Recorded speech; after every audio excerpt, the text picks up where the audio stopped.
Support comes from the Missouri Forest Products Association. Missouri produces wood pallets, railroad ties, white oak barrels, hardwood floors, and more. Details on the variety of products made in the state are at choosewood.com.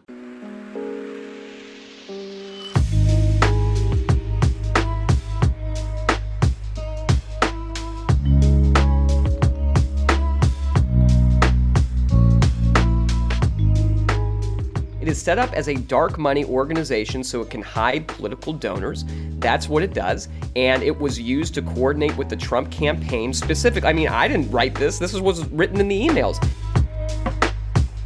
It boggles my mind to even think about it.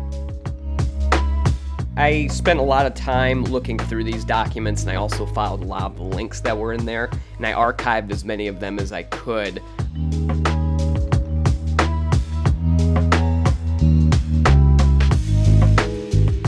I'm Sarah Fensky. This is St. Louis on the Air. Nearly 2 months after Donald Trump lost his campaign for re-election, a call went out to supporters. It urged them to come to protest at the Capitol on January 6th. I'm calling from the Rule of Law Defense Fund with an important message. The March to Save America is tomorrow in Washington, D.C. at the Ellipse in President's Park between E Street and Constitution Avenue on the south side of the White House, with doors opening at 7 o'clock a.m. At 1 o'clock p.m., we will march to the Capitol building and call on Congress to stop the steal. And that call was paid for by the Rule of Law Defense Fund. That's a political subsidiary of the Republican Attorneys General Association. Missouri Attorney General Eric Schmitt is the vice president of the association. He has said that he didn't know about the Rule of Law Defense Fund's robocall. But what did he know, and when did he know it? Alad Gross is a former assistant attorney general under Schmitt's predecessor. He recently sought answers to those questions, and he found some surprising information. He joins us today to discuss it. Alad, welcome. Hey, thanks for having me. So you and attorney Mark Pedroli put in a sunshine law request for records from Attorney General Eric Schmitt's office. What did you think you'd find in that request? Personally, I thought we weren't going to find anything. The request involved, documents, communications around the Rule of Law Defense Fund, the Republican Attorneys General Association, and having worked there before, I didn't think there would be any emails from these political groups, within the Attorney General's office at all. Was very surprised to find out I was very wrong about that. So what did you find? We received 90 pages of documents. They included a whole bunch of information that really, is pretty upsetting for me, and I think for a lot of folks who used to work in that office and probably folks who still work there.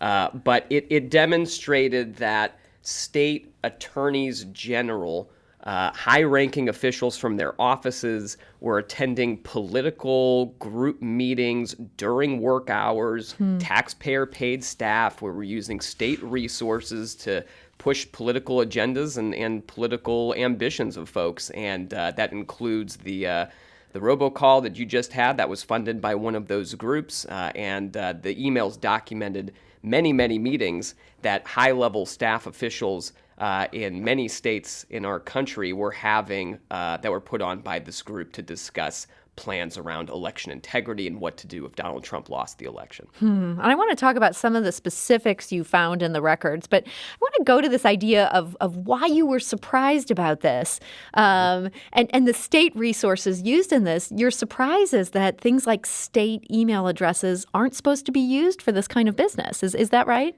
Yeah, actually, no state resources at all can be used for these things. And we had an attorney general who actually went to prison. He was sentenced to a 2-year term of imprisonment in the early 90s. He did a whole lot of stuff, but the stuff that he pled guilty on was using a copy machine for some campaign materials and things that he said, I didn't know was illegal at the time. But our law is very clear, and the law of many states is very clear that you cannot use public resources for political purposes, and that's what these emails are. I mean, that's what they're showing. Not only was the email account used for that purpose, but taxpayer-paid staff were doing this on work time. It boggles my mind to even think about it. So let's talk about a couple of the specifics. One of these emails, this came from the executive director of the Republican Attorneys General Association. He wrote on September 25th, "Thank you to the 30-plus AG staff members who came to Atlanta and the other 12 who participated virtually. It was a fast-paced, productive series of war games, which hopefully will not have to be utilized in November." War games? Do we know what he's talking about there? We do. And so I spent a lot of time looking through these documents, and I also filed a lot of the links that were in there, and I archived as many of them as I could, just in case folks would come in and try to delete them afterwards. But I wrote a report to try to get all this information out to the public. What we do know from those war games is I was able to find an agenda from that meeting, and they called this the War Games meeting. It was in Atlanta. I think it was 32 staff members of attorneys general's offices all across the country came together for this 2-day meeting, and it was in late September of this past year. They came to Atlanta. There were another 12, I believe, who participated virtually, including the Solicitor General of Missouri. They had an agenda for that meeting, and it was all on a whole bunch of different topics, but one of the longer sessions was a 2-hour session, was about election integrity. And it was referred to as you just mentioned, planning for what might happen if President Trump lost the election. And as we all know now, attorneys general throughout the country used what they did after that election result. They actually used their offices to challenge, without any basis whatsoever, the election results in states that they weren't even a part of. They weren't even in. And that happened all throughout the country, and it was led apparently by this group, the Republican Attorneys General Association and their dark money organization, the Rule of Law Defense Fund. It's interesting. I've seen these emails that you acquired through this Sunshine Law request. They don't say that they're going to have a series of conversations planning for what happens if they win and, that win isn't recognized. They flat out characterize this as conversations planning for what could come if we lose. And yet they're still going into war games mode. Does that strike you as weird as a former assistant attorney general? This whole thing strikes me as weird. I mean, when I worked there, I was told, and this is not just me, I mean, this is pretty common for folks who worked there long before I was there too. We were told you can't be involved politically with this kind of stuff at all during work hours. Like what you do on your own time, fine. But you can just see there were emails in here about, hey, we're going to have senior staff get together and we're all going to meet at this time during work hours. And this, like I said, certainly I asked for records from Missouri's attorney general, but this implicates attorneys general all across the country. Some of the groups that were set up at some of these meetings, they divided it by what position you held within your office, and that included solicitors general, who are normally in charge of the appeals process. So that would oftentimes go, for a lot of these election challenges too, the solicitors general would be the ones who are involved. Oftentimes they're below the attorney general in the hierarchy. It was for communication staff, so now we're using communication staff for attorneys general's offices on political things. And it was also for chiefs of divisions, who are, those folks who are the head of the different units and divisions within attorneys general's offices all across the country too. So weird is one way to put it, but it just... Like I said, this was really disheartening to see. Like I said, I thought there wasn't going to be anything here because I couldn't even imagine using an office that I believe should be nonpartisan from the very beginning anyway, but to use chief law enforcement officers all across the country in this scam on the public is really unfortunate. One thing, an email that really stood out in this packet that you were able to get your hands on, this is from Peter Bisbee. He's the executive director of the Rule of Law Defense Fund. On January 4th, he gave the Missouri Attorney General's office basic details for a, quote, AG senior staff call with his defense fund the next day. Now, that next day, that's the same day that the robocall went out that I played earlier in the show. This robocall is calling for people to come down to the Capitol and to protest. What do you make of that? Yeah, it wasn't just a protest. It was literally, as you played it, it said to stop the steal. So it was promoting this fake narrative about how this election was stolen, and it brought folks there. And it wasn't just this rule of law. They had this meeting on January 5th, but in person, the executive director of the Republican Attorneys General Association, who you mentioned before, Adam Piper, he actually resigned after all of this, but he was present in Washington, D.C. on January 5th. He was in a meeting with some high-ranking folks from the Trump campaign. He was also there with the Attorney General of Texas, Ken Paxton, and Ken Paxton also participated on January 6th at the Capitol. So, I mean, this group was very much involved with this whole thing. And, there's certainly other things in the emails, too, that are very concerning. Corporate influence, for example, was something that was just rampant in what these emails was showing, too. So there's a lot here that really does, in my view, it certainly requires further investigation. And it's something that I've been working on now, requesting records from states that were involved in this too, and I've been getting some responses back so far, but obviously it's a little bit of a process. So. Give me an example of what you mean by corporate influence that you're seeing in these emails. Yes, so there was an agenda for a meeting from July, and these groups oftentimes, I mean, they're getting in political donations. They get them in from big corporations. There's also a Democratic version of this that does the same in this way. But here you could actually see an agenda of attorneys general who were holding special sessions with representatives of corporations, oftentimes for 20 minutes at some roundtable event. One of the two that Attorney General Schmidt was involved in was with a representative from Anheuser-Busch, and it was entitled "The Business of Making Friends." There were several other of these meetings that occurred with some folks who were lobbying our states for certain policies. The Alabama Attorney General held a session with somebody from Facebook, and he happens to be one of the very few attorneys general who's not suing Facebook in antitrust litigation right now. And there's a lot of this conflict of interest issue right here in these meetings. But in addition to that, there was a document from the Republican Attorneys General that shows that if you donate at a certain level, you as the corporation get access not only to the Attorney General, but to the Attorney General's senior staff. And those levels start at $50,000, but the more money that you paid, the more access that you received. And that, again, I mean, in addition to the political influence that's being imposed on officials who are taxpayer paid, who are not supposed to be used for political purposes, we're also seeing a lot of corporate influence as well. And previous investigations that I've done have shown that our Attorney General, despite having a conflict of interest policy, actually isn't enforcing it and isn't following it either. So, I mean, this kind of connects to a lot of the work that I've been doing over the years, and it's just unfortunate to see, because it's such an important office that can do so much for folks, and it's charged with doing so much, especially regulating corporations, protecting consumers, and we cannot have an office like that compromised if we are going to have justice for Missourians. Our guest today is Attorney Elad Gross. He's really digging into some public records that he got from the Missouri Attorney General's office. We do need to take a quick break, but we'll be back to continue this conversation in just a moment. This is St. Louis on the Air on St. Louis Public Radio, 90.7 KWMU.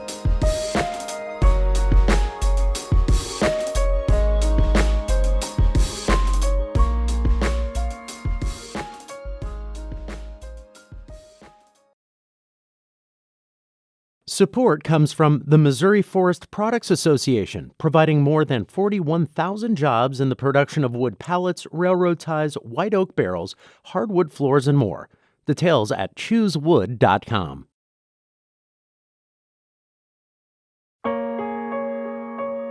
And now back to our conversation. We're talking to Attorney Elad Gross.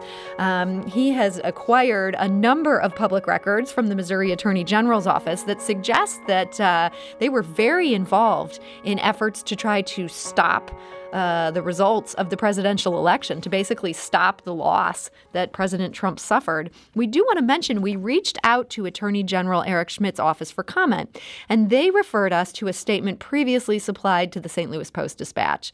In it, they said the Rule of Law Defense Fund is a, quote, policy organization. And as you can expect, we collaborate with other Republican Attorney General's offices on matters of policy, sign-on opportunities, and potential lawsuits, just as we do with broader organizations like the National Association of Attorneys General.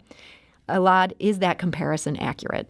No, it's not at all. I am very familiar with the organization, the National Association of Attorneys General, having worked with them, and it is a great organization that really helps folks in those offices coordinate all around the country on important policy matters.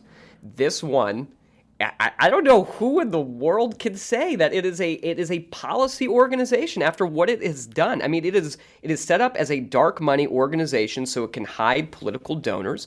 That's what it does. And it was used to coordinate with the Trump campaign specific. I mean, I didn't write this. This was written in the emails. It coordinated with the Trump campaign. It coordinated with different attorneys general's campaigns. I mean, in the emails that we received from these two organizations, folks, attorneys general all across the country were getting updates on how this group was spending money in elections, was spending money on their elections in some situations, which is also illegal.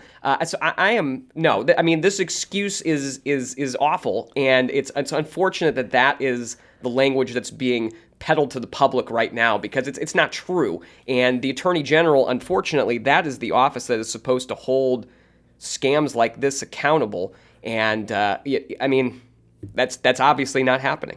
So, Elad, you ran for Attorney General as a Democrat. You did lose in the primary. What would you say to those who would suggest that your motive here is partisan? Yeah, I mean, that happens all the time. They were doing that before I was running for office. They were calling me a partisan something or another, and that was always fun. I've been looking into this stuff for many years. Before I was running for office, it was one of the reasons why I decided to run for that office, because I care so much about our state government. And the reason is because this state it seems like in so many different areas, it is not serving the people of our state. It's serving somebody who's got some agenda somewhere else, but not us. And, you know, I come from a background where I've been working with kids in St. Louis City for 13, almost 14 years now. And that's where I started in terms of, I guess you would call it public service. It's a nonprofit that teaches kids math. But, you know, for me, that's the motivation that I have behind all of this. Mm-hmm. And it's, you know, I guess if folks want to come and character assassinate me for one reason or another, fine. But I would like answers to these questions, and I want to know why our taxpayer money is being used to prop up somebody's political agenda. So you're making these documents available to people who want to look through them, and you're publicizing what you found. What would you like to see happen now that we know what's in these documents and we have these facts that you've uncovered? Yeah, you're exactly right. Everything that I make very open. It's very transparent. I'm getting more documents, like I said, from other states too. In fact, I just got a document from South Carolina that when somebody asked the South Carolina Attorney General, well, aren't you using all of our money to file these briefs in court? Their response was, oh, no, don't worry. Missouri spent that money. Missouri was the one that wrote this. We just read it. So, you know, it's just... You must have... Did your jaw drop when you saw that And you know what was really nice? And I've got to say, there are wonderful staff members all across the country. In Idaho, they've been really wonderful. South Carolina, the guys are great over there that I've interacted with. The communications guy for that office really seems to take a lot of time to respond to hate mail and people who have criticisms. Like, there's really long emails explaining everything. So yeah, my jaw dropped, but it was very nice to see that kind of openness. But I think what we need to see in Missouri is we need to see a few things. One, we need to improve public transparency. So we need to improve Missouri's Sunshine Law to make sure the public can access public records. Two is, I think we need to ban the practice of using hidden campaign contributions that are called dark money. Other states have done it. The federal government is working on doing it right now. I think Missouri needs an End Dark Money Act as soon as possible. And I think that we need to see an investigation into the use of state taxpayer-funded resources for political purposes in the Attorney General's office. Who would be the proper person to do that investigation, in your estimation?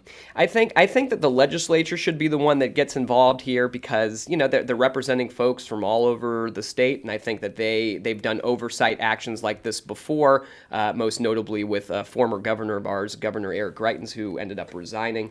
I think that the state auditor oftentimes does these kinds of investigations too, and the Secretary of State does, because some of these do involve election laws as well. So I know the Secretary of State had participated in one in conjunction with the auditor previously. So I do hope that our state officials get involved and begin their investigations. And then the federal government, the Department of Justice, does have anti-corruption units that can investigate these things as well. You also mentioned you'd like to see a change or changes to Missouri's Sunshine Law. I know you're really active on this front. We were actually talking about you on our legal roundtable just last week. Pure coincidence, a Sunshine Law suit that you had brought. What's one thing that you would like to see changed in that Sunshine Law? I think, I think one thing that we can do now, and some offices are doing it, is we can put public records online and make them very easily accessible for folks. They can just go there and look for what they want. I think that we're just not, all of these records are electronic, so many of them are, and we're not really using that technology to our advantage to really push transparency. But yeah, I'm currently in the Supreme Court right now. I argued a case to prevent the government from charging for an attorney to review every document before they give it to us and then charge us for that cost, which would just make these things astronomically expensive. But I think we can do a lot of clarifications in the Sunshine Law. And one idea that I really love is establishing an ombudsman's office that enforces Missouri's Sunshine Law, that represents just the interests of the people, not any of these agencies, doesn't have these kinds of conflicts of interest, and make sure that we're enforcing the law like we should be. Well, a lot gross. I really like some of these ideas, and I hope that some legislatures who care about transparency in government will decide to run with some of these changes, having more records online. How simple and nice would that be? So thank you so much for joining us today and getting us up to speed on these projects, and we hope you'll keep us posted as this effort continues. Will do. Thank you. Thanks so much for listening to this St. Louis on the Air podcast. One quick note before we go. This next week will be marking 1 full year since Missouri Governor Mike Parson declared a state of emergency amid the COVID-19 pandemic. He did that just hours after then-President Trump declared the pandemic a national emergency. On March 12, we're planning a special edition of St. Louis on the Air devoted to reflections on the past year. And we'd love to hear yours. What have you found yourself grieving over in recent months? What has brought you joy or strength? Or a different question to ponder, if you like. What's the thing that has surprised you the most during all of this? You can share your reflection by leaving us your first name, where you're calling from, and a brief voicemail. Call 314-516-6397 to leave us your message. Again, that's 314-516-6397. And if you'd prefer to write out your thoughts, you can email talk@stlpublicradio.org. Thanks so much for listening.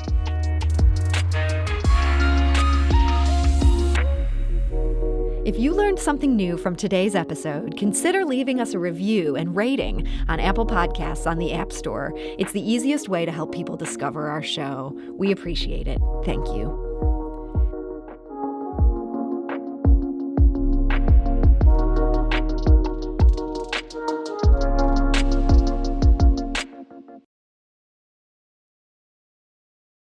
Support comes from the Missouri Forest Products Association, providing more than 41,000 jobs in the production of wood pallets, railroad ties, white oak barrels, hardwood floors, and more. Details at choosewood.com.